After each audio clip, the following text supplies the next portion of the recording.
After my husband died, I used up the $1 million dowry my parents gave me for my mother-in-law's medical treatment, and I also worked several jobs just to barely make enough money to keep her supplied with Chinese medicine. I took my earnings and went home to see her and my daughter. As soon as I walked in, I overheard a conversation between my mother-in-law and my 15-year-old brother-in-law. "Mom, my sister-in-law has already given you all her money. She's useless now. Let her go. I don't want to help her raise that kid." My daughter, dirty and listless, was sitting next to the trash can, picking through it for food. My mother-in-law looked at me with disdain and said, "Don't worry about her. That little money loser hasn't eaten in 6 days. She'll fend for herself soon enough. Your sister-in-law now works multiple jobs and earns over $10,000 a month. I just have to lie here and pretend to be sick so she'll hand over all her money. It's so nice having someone earn for the two of us. I used the money she gave me to buy you a big apartment. Let her work a few more years and I'll buy you a luxury car. When she can't earn anymore, we'll kick her out." In my previous life, I died after being pushed down the stairs during an argument when I uncovered my mother-in-law's scheme. When I opened my eyes again, I was reborn to the day after my husband's death. My mother-in-law immediately started pretending to be sick again. She played the pitiful act, sobbing, "Emma, my son is gone and my youngest is only 15. This family depends on you." I smiled mysteriously and said, "Okay." When she realized I had no intention of handing over money, she burst into exaggerated tears. "My life is so miserable. I thought I finally saw good days ahead, but James left me like this. Now I'm sick again. I might as well die. My treatment will cost more than $1 million. It'll only drag you down." She said the same thing in my last life, and back then, I comforted her, gave her all the money we had, and she lived happily off it. James had been a good husband and father. For his sake, I had spent every penny trying to treat his mother, never imagining she was faking the whole time. Not only did she use me, she even tried to starve my daughter to death. In this life, I'm returning every bit of suffering and humiliation to her, so I can do justice to the life I lost. I said calmly, "Dying is the easy way out. But if you die, what happens to Ethan?" My brother-in-law saw her signal and asked me carefully, "Sister-in-law, you won't just remarry with Lily and ignore me and Mom, right?" I smiled and said, "No, still not getting any money." My mother-in-law grew worried and winked again. Ethan pushed further, then, "Should we treat Mom? We can't just watch her die, right?" Her eyes lit up, clearly expecting me to finally give in, but I continued, "I'll buy medicine for Mom in the future. You don't have to worry about anything." Her face darkened instantly. I took my 3-year-old daughter and left. She sent Ethan to beg me, saying she didn't need me to run around, just send the money. I made an excuse. The money was in a fixed deposit I couldn't touch yet. The next day, she called someone over. It was a so-called relative who claimed to be a bank loan officer. "Emma," she said, "Mom's illness can't wait. Since you can't withdraw the money, just take a loan and repay it later when the deposit matures. It's all the same." She spoke as if she were negotiating, but her tone made it clear she expected obedience. "How much?" I asked. $2 million. "The doctor says it'll take at least that much," she replied. I laughed to myself. My dowry had only been $1 million, yet now she wanted double. It was obvious she wanted to clean me out in one go. Sensing I might say no, she launched into a dramatic monologue about how hard it was to raise James and how he married so late in life. Ethan joined in, using emotional blackmail, kneeling and banging his head until it bled. "Sister-in-law, I beg you. I'm only 15. I can't live without my mom." I looked at her and said, "There's no need for a loan. I promise she'll have her medicine every day." Then I brought over a bowl. "Mom, here's your medicine. Don't worry about the money. I already paid for a month. Just drink it." Her face turned ugly as she stared at the dark liquid. She wasn't sick every time she pretended to drink medicine, it was just black coffee.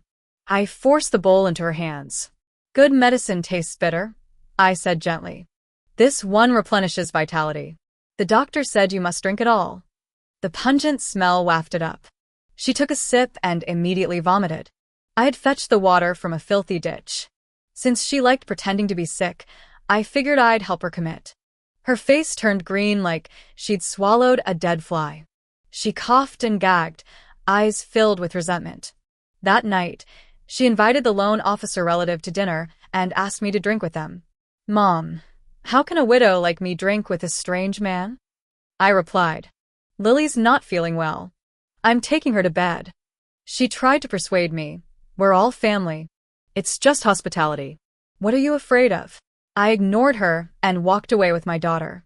Suddenly, she grabbed my arm, grinning. Emma, you married into the James family. You belong to us now. You do as I say.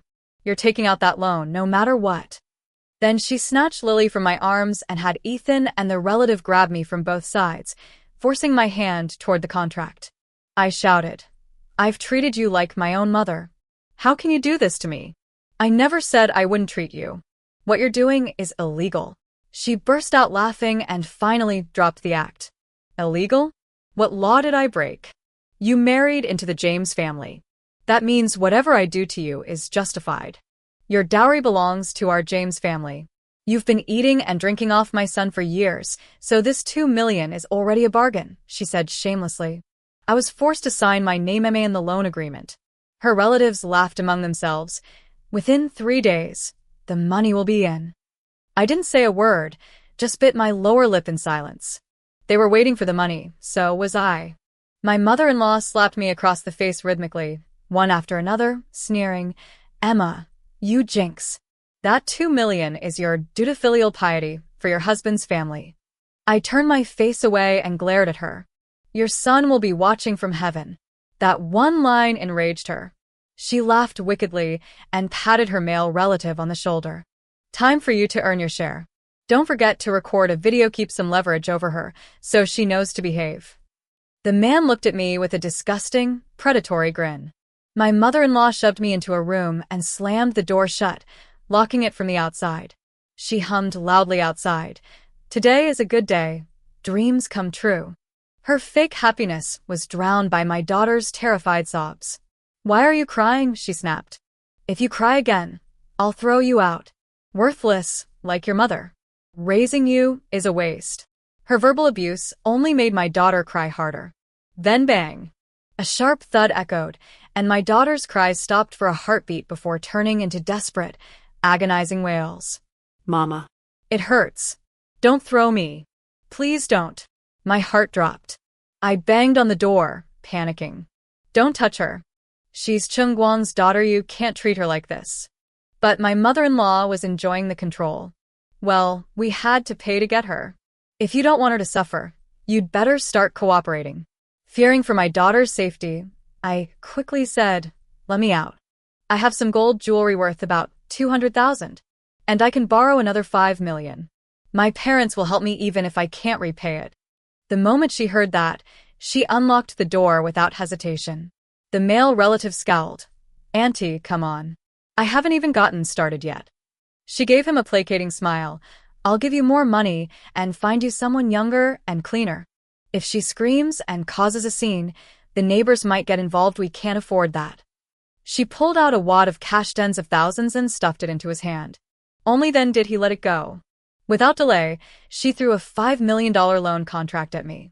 I signed it immediately. Where's the gold? She demanded, her voice filled with greed. I handed her a jewelry box full of gold pieces. Her face lit up with delight. She snatched it from me like a dragon hoarding treasure, praising me. You're finally getting smart. She couldn't wait to put the pieces on her neck and wrists, not realizing the entire set was fake. I picked up my daughter, who was still sobbing, and rushed her to the hospital for a checkup. My mother-in-law and brother-in-law followed us. On the way, she muttered irritably, Why are you overreacting? She just fell. She won't die. And honestly, if she did, you'd be free to remarry. It's better without a kid dragging you down. I clenched my teeth and didn't respond. Luckily, the examination showed that my daughter was fine.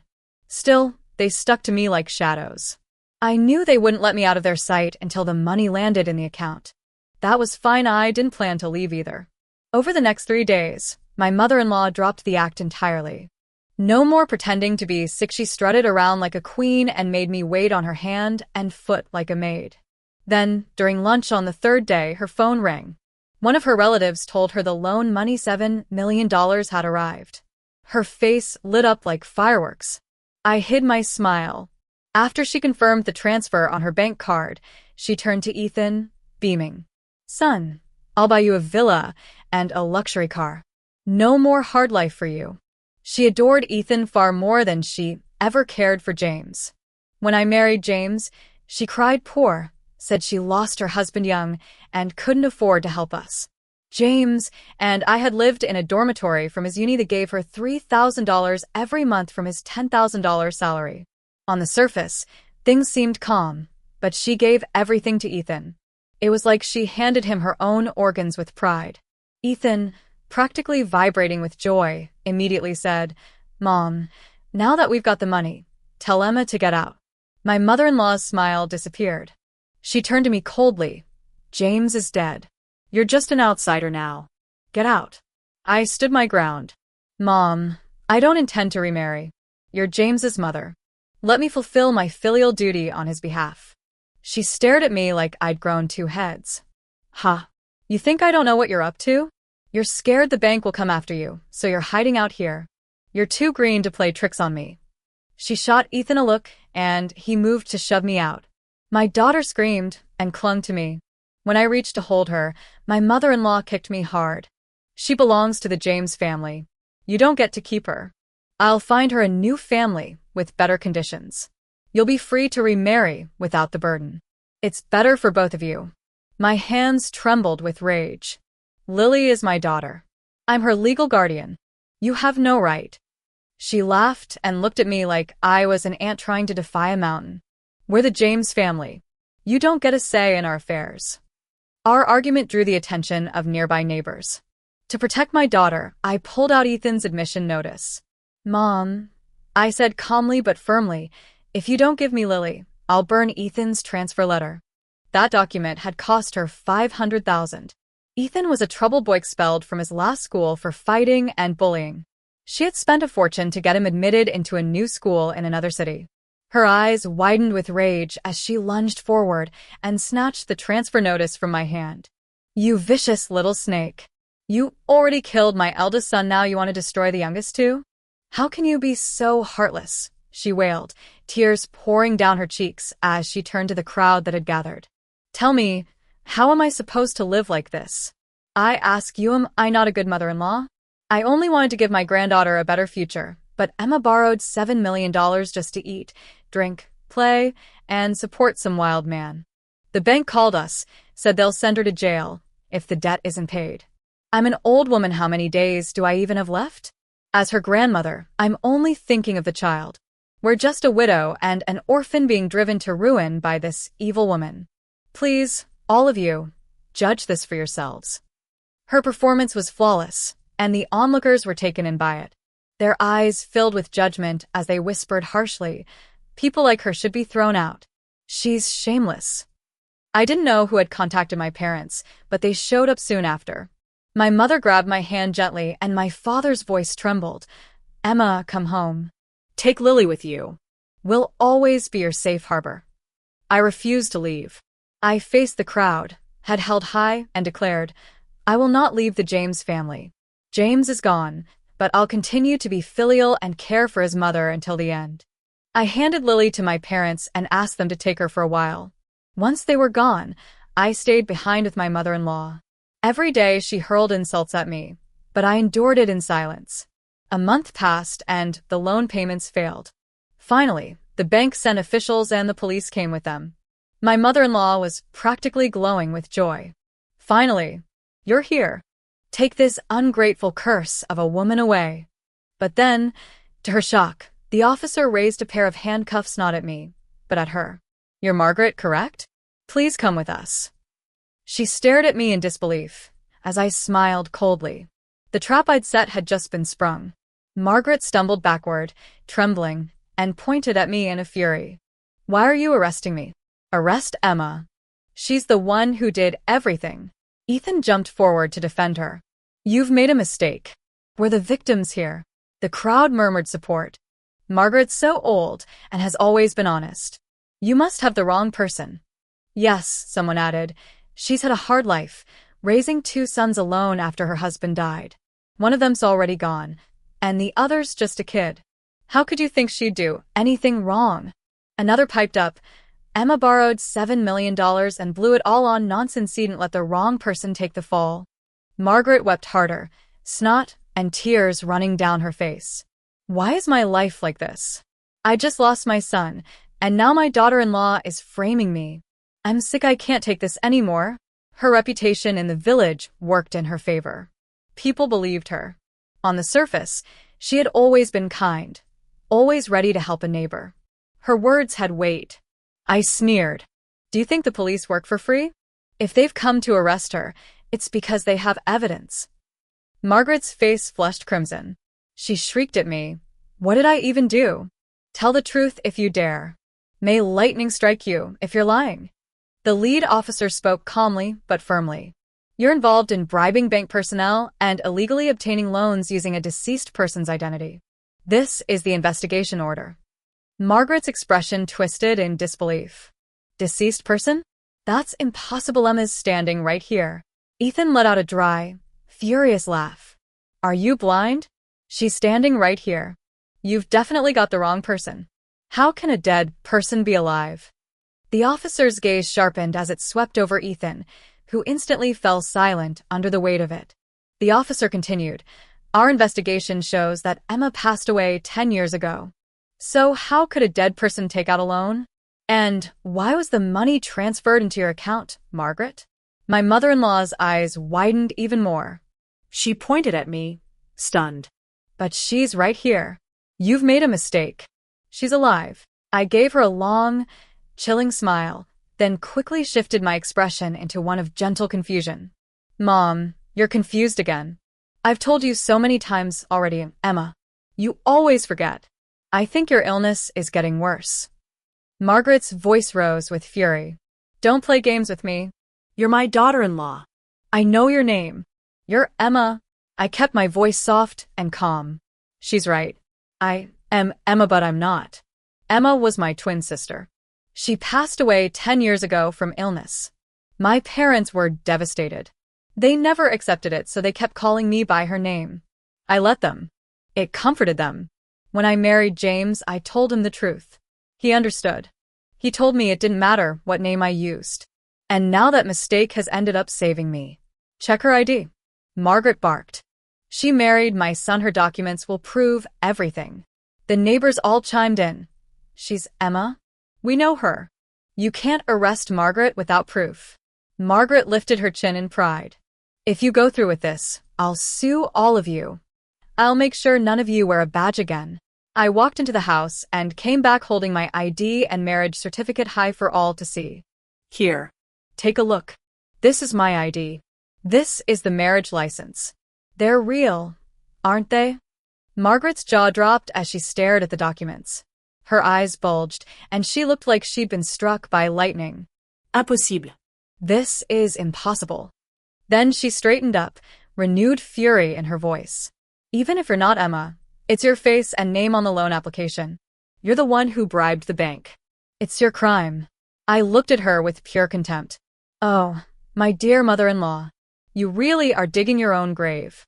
Do you really not know how the name Emma got on those documents? Her eyes flickered with panic. You signed it yourself. Don't play dumb now. The officers had had enough. One stepped forward. Robert already confessed. If you don't cooperate with our investigation, your charges will only get worse. Margaret froze in place. Her entire body trembled. She hadn't expected Robert, their own relative, her partner in crime, betray her. The silver handcuffs clicked shut around Margaret's wrists. Under the stunned gazes of the onlookers, she was escorted into the back of a police car. She had spent about $600,000 of the loan, and the rest had been recovered by the bank. The court auctioned off her old house to repay what she had used. Just as sentencing was about to proceed, I received a call. Margaret, they told me, had been diagnosed as mentally ill. During interrogation, she reportedly went berserk, fell down a flight of stairs, and broke several bones. Because of the diagnosis, she wasn't sentenced. She wasn't imprisoned either. Instead, she was committed to a mental facility. Since they couldn't reach Ethan, they contacted me. I wasn't surprised. In my previous life, she had faked an illness to bleed me dry. She had clearly prepared for this long ago. She'd already secured a mental illness certificate for herself, and even one for Ethan, just in case things went south. Their plan was simple: starve my daughter, escape legal responsibility, and leave me helpless. I didn't hesitate. I went to pick her up. The look on her face when she saw me was unforgettable. She sat hunched in a wheelchair, eyes narrowing as she stared at me, trying to read through my calm facade. "Why are you here? Why would you come for me?" she asked warily. I leaned in, bent slightly at the waist, and smiled, not kindly, but like a devil come to collect. "Why wouldn't I, Mom? You're sick. I'm your daughter-in-law. Naturally, I have to take you home and give you your medicine. I have to fulfill my filial duty for Chungguang, of course." Her face went pale. She trembled and shouted to the staff, "Don't let me go with her. She'll hurt Mesh's going to hurt me." The community assigned her a temporary place to stay, and then spent an entire afternoon lecturing me about traditional virtues, about how caring for elders was the noblest thing a woman could do. I nodded, smiled softly, and said, "Don't worry. I won't argue. I'll take care of her for Chungguang's sake." The officials believed me. Margaret didn't. She must have known what was coming. To protect herself, she put on a new performance, soft tears, a trembling smile. "Emma, I mean, it's easier to call you that, right?" Her voice turned syrupy. "You're a good girl." I wasn't myself those days he was sick. I didn't mean any of it. "You're my daughter-in-law, and Lily's my granddaughter. I'd never hurt either of you. It was just the illness. I wasn't in control. We're still family. If you could just forgive me." I said nothing. I walked into the kitchen, came back with a bowl of filthy water, and held it gently to her lips. "Don't worry. Since you're James's mother, I'll give you medicine every day." She recoiled instantly, pinching her nose. "What is this? It smells rotten." "Good medicine tastes bitter," I replied sweetly. "But it cures the illness." She clamped her lips shut and shook her head. I smiled, put the bowl on the table, and waited. She knocked it over, scowling. "Give me a different one. This isn't real Chinese medicine. It's disgusting." Without blinking, I went and fetched another bowl from the sewer. I placed it before her calmly. "This is the only medicine. If you don't drink, you don't eat. When you take your medicine, you get food and water." She liked pretending to be sick. I would help her commit to the role. Margaret glared at me, finally snapping, "This isn't medicine at all. You're just getting revenge." I smiled again and waited. The next night, after 2 days without a drop of food or water, she gave in. She gulped the stinking liquid down. From that day forward, every time she refused her medicine, she went without food. Fear of hunger made her obedient. She drank it every day, gagging, coughing, sometimes vomiting for hours afterward. A month passed. One day, her voice cracked. "I think I'm cured now. I don't need the medicine anymore." I smiled, looking directly into her eyes. "The old Chinese doctor said this illness needs to be treated until death." Her face went stiff. Her jaw clenched, but she said nothing. She endured. For 3 months, she drank sewer water and lived like a ghost. When her legs healed enough to walk, she didn't stay a moment longer. She found herself a man and disappeared. But not quietly. On her way out, she made a scene. She took a loudspeaker and stood outside my office building, shouting for all the world to hear. "Everyone come see. This Emma is a monster. She killed my son, and when I was sick and broken, she fed me sewer water. For 3 whole months. She didn't care for me at all, just sent 1 bowl of porridge through a food delivery each day with a measly $300 community stipend. Can your company trust a woman like that? A woman without conscience or humanity?" I walked out calmly and stood in front of her. "Mom, please stop. What are you doing?" Ethan suddenly appeared beside me. He stood between us, blushing, visibly upset. "You're slandering her. My sister-in-law's been nothing but good to you." Margaret's mouth dropped open. "Ethan, what did you say?" Her voice shook. She ruined our lives and you're defending her? Are you crazy? If not for her, would we have gone through all that suffering? Would you have missed school? Would I have been locked up? Her confusion turned to heartbreak. Her beloved son, once loyal to a fault, now looked at her with disgust. Ethan's voice rose with fury. No. This is all because of you. My brother died from exhaustion because of you. This family broke apart because of you. My life was ruined because of you. And Shesh's the only one who tried to fix it. My sister-in-law is our savior. She's my benefactor. I won't let you touch her again. Margaret staggered, as if struck by lightning. Benefactor? You called her your benefactor? Ethan turned to me, voice soft with guilt. Sister-in-law, I'm sorry. She's having another episode. Don't take her words to heart. Margaret collapsed completely. Her hands flew to Ethan's collar as she shrieked. What did she do to you? What lies has she fed you? Why are you on her side? She's your enemy. She destroyed everything. Ethan pushed her off impatiently. Don't act crazy. He pulled out his phone, dialed 110, and reported her on the spot for causing a public disturbance. Margaret's world crumbled. She had never imagined that the child she loved most, the one she'd spoiled and protected, would be the one to call the police on her. Even if she died of anger that day, it would have been at the hands of her own son. My colleagues who witnessed the scene couldn't hold back any longer. They stepped in to scold Margaret openly. How heartless can someone be? Her eldest son is dead, and she's still tormenting her daughter-in-law. One of them said. Anyone who marries into a family with a mother-in-law like her is doomed. Another chimed in. No morals, no values. Just bringing disgrace to her dead son's name. Margaret was taken back into custody and held for 2 days.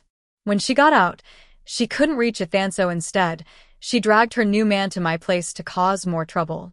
She shouted from the gate like a madwoman. Where's my son? What did you do to him? Emma, if you dare pester my boy again, I won't be polite anymore. I calmly called Ethan. He rushed over, visibly annoyed. Are you serious? Do you get sick if you go one day without making trouble? He snapped at her. It's not like my sister-in-law's stopping me from seeing you. I don't want to. I'm embarrassed to have a mother like you. Margaret's face dropped. Her eyes turned red as she tried to coax him. Son, it's all been so hard, but if you stay with me, you won't suffer. Look, this our uncle's going to take care of us now. He'll treat you like his own son. The man nodded enthusiastically. Of course. I'll treat you like family. I'll take care of both of you. I took the opportunity and smiled. Oh, by the way, maybe you haven't heard? Ethan's dating a girl his age. She's pregnant now. But her family doesn't like him. They're demanding a betrothal gift, $300,000. The man froze. I turned to him sweetly. Since you care so much about Ethan, maybe you can help pay for it. Ethan quickly added, if it weren't for my sister-in-law, who went out of her way to help me, the girl's family would have called the police on me already. She's such a good person, Mom. If you keep going against her, I swear I'll never recognize you again. He really believed I was helping him out of kindness. He had no idea I knew everything, that the girl he was seeing was a diagnosed schizophrenic who had murdered her own grandmother 5 years ago. This was no rescue. It was retribution. As soon as the man heard about the dowry, his expression changed. 300,000? Two can't afford that, he stuttered, then ran off faster than a rabbit. Margaret chased after him, shouting like a beggar. Wait. Please wait. I still have gold $200,000 worth. You won't have to pay much. Just come back, please. I chuckled. She hadn't realized the gold I gave her was fake. Ethan, overhearing, lit up with hope. Mom, if you still have the gold, give it to me. Sarah's already pregnant. If I don't marry her, her family will sue me. Margaret's eyes darted back and forth. She didn't want to part with it. So she turned to me. Emma, you've always been good to Ethan. You're his sister-in-law. Shouldn't you lend him a hand now? But Ethan cut her off. Don't drag her into this. She's already helped enough. She talked the girl's family down from 500 to 300,000. She never even insulted our family in front of them. If it weren't for her, I'd be in jail by now. I looked Margaret straight in the eye. What? You're not willing to give it up? He's your son. Margaret forced a smile and lied through her teeth. Of course I'm willing. But listen, the girl's already pregnant. Why do you need to pay a dowry at this point? Just stall her until she gives birth, then you won't have to pay a cent. She'll have no choice but to stay. But Ethan wasn't buying it. He knew Sarah's temper. If he didn't pay up, she'd not only abort the child to make good on her threat to call the cops. He argued with Margaret for a long time, but she stubbornly refused. Finally, he snapped and shoved her. "You're not worthy of being my mother. You won't even help me when I need it most." Margaret stumbled, lost her balance, and fell down the stairs. Her head hit the floor with a sickening crack, and blood pooled beneath her. She screamed in agony. Ethan didn't even glance back. "If you won't give me a dowry," he said coldly, "then you're not my mother anymore." He stormed off. Margaret lay trembling on the floor, clutching her head, then dialed 120 with shaking fingers. I followed her to the hospital. As the ambulance pulled in, she turned to me with teary eyes. "Emma, I knew you still cared. You're the only one who came with me." I leaned close, my voice soft and cold. "I came to laugh at you." Her face crumpled in horror. At the hospital, the doctor examined her. Her injuries were serious. If she wanted to save her leg, it would cost at least $300,000. The nurse asked for payment. Margaret turned to me, hopeful. I looked away. She sighed and said weakly to the nurse, "There's about $200,000 worth of gold in my bag. Please use that." The nurse opened her bag, inspected the jewelry, and frowned. "This isn't real. It's fake. All of it." Margaret froze. Cold sweat ran down her temples as she stared at the tarnished metal. Her breath caught. "Emma." "You gave me fake gold. You'll die in misery," she screamed. I looked down at her, curled in pain on the bed, and smiled. "Did I ever tell you it was real? You just assumed. Now here you are, lying in a hospital bed, no money, no help. You won't die well either." I turned and walked out without a second glance, leaving behind her agonized howls. Later, Ethan sent me a message. Margaret's legs couldn't be saved. She had no money and now lived miserably in a room rented out by the community. That same day, I packed our bags. I took my daughter and my parents and flew to a new city to start over. I didn't reply to Ethan's messages. He kept begging me to help with the wedding money, calling me day and night. I ignored every call. The next time I saw Ethan's name, it wasn't on my phone, it was in the news. Sarah had relapsed. Her illness returned in full force. She took a kitchen knife and hacked Ethan and Margaret to death. The report said she was holding the bloody knife, muttering as she laughed and sobbed, "You tricked me. You didn't pay the bride price. You tried to use me. Everyone who hurt me has to die." Ethan and Margaret didn't know, not even as they lay dying, that it was me who gave Sarah the photo that led her to Ethan. I had predicted everything: his impulsive choices, the girls' instability, and how their lives would end in ruin. It was only a matter of time. This was karma. And now, in this life, I will live quietly, peacefully, forever, just me, my daughter, and the family that truly loves us.